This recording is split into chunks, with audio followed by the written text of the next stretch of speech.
বাংলাদেশে কিন্তু এই প্রথম না গণভোট। সো হচ্ছে অনেকেই জানে না, অনেকেই বলতেছে হচ্ছে এই প্রথম গণভোট, গণভোট। নো।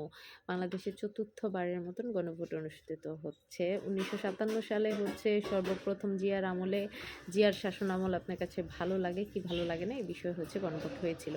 আর সর্বশেষ আ কালকে অনুষ্ঠিত হবে। আর ৩ নাম্বারটা হয়েছিল ১৯৯০ সালে সম্ভবত, যদি ভুল না হয়ে থাকে। সো বিষয় কিন্তু এটা না। বিষয় হচ্ছে বাংলাদেশ এবং আ বাংলাদেশের বাহিরে এই যতবার মানে যতগুলো গণভোট হয়েছে, সবগুলোতেই কিন্তু একটা প্রশ্ন ছিল যে আপনি ফর এক্সাম্পল আপনি বিরিয়ানি খেতে চান কি পান্তা ভাত খেতে চান?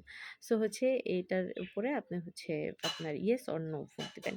কিন্তু এবারের বিষয়টা একটু মানে ডিফিকাল্টলি বলা চলে। সেটা হচ্ছে একই সাথে আপনি যদি গণভোটে হ্যাঁ দেন, একই সাথে প্রায় আ ৮৩ কি ৮৪ টা বিষয় আপনাকে সংস্কার চাইতে হবে এবং ৮৩ কি ৮৪ টা বিষয়ে আপনি একসাথে হচ্ছে ইয়েস আপনার সমর্থন দিচ্ছেন যে হ্যাঁ, এই বিষয়গুলো হোক। আবার যদি আপনি না ভোট দেন তাহলে ৮৪ টা বিষয়ের উপরে আপনি চাচ্ছেন না যে সংস্কার হোক বা কোনো কিছু। সো এই বিষয়টা ইটস ট্রুলি ডিফিকাল্ট বিকজ ধরেন ৮৪ টা বিষয়ের মধ্যে আপনি হচ্ছে ৪০ টা বিষয় আপনি চাচ্ছেন যে সংস্কার হোক। আবার আপনি চাচ্ছেন না ৪০ টা বিষয় হোক ও না হোক।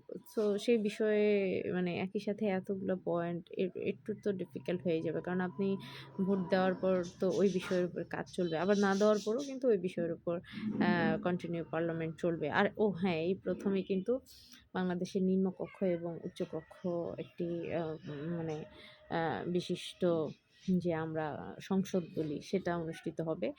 সো এটা অনেক কিছুই হচ্ছে নতুন, সেগুলো হচ্ছে আমাদের জন্য অনেক বেটার। আবার অনেক কিছু আছে যেগুলো হচ্ছে আমরা চাই না। আম সো পয়েন্টগুলো আপনারা একটু পড়ে নিবেন। অনেকেই জানেন না, জেনে নিবেন। আর ভালোই আছে। কিছু, কিছু বিষয় হচ্ছে ধরেন আমরা চাই না সেগুলোও হয়ে চলে আসছে। তো ভালোর মাঝে কিছু খারাপ থাকবে, এটাই স্বাভাবিক। আর সর্বশেষ হচ্ছে যারা নির্বাচনে দাঁড়িয়েছেন আ এই আমরা অনেকগুলো হা ভোট হলে মানে হা না ভোট মানে গণভোট হলেও আমরা তো মানে এই জেনারেশনটা জেনজি জেনারেশনটা আমাদের জন্য এটা নতুন। সো আমরা এই এক্সপেরিয়েন্সটা নিবো। আশা করি ভালো কিছু হবে।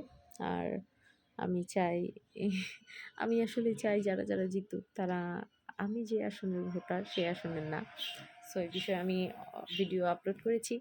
সো যারা, যারা চান যে আমি যাদেরকে চাই তারা পাস করুক, সো তাদেরকে অবশ্যই ভোটগুলো দিয়ে দিবেন।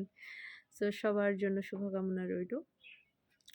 কালকে সারাদিন ভোট দিবেন কিসে সেটা আপনার একান্ত ব্যক্তিগত বিষয়। আর হ্যাঁ, কিসে ভোট কিসে ভোট দিতেছেন?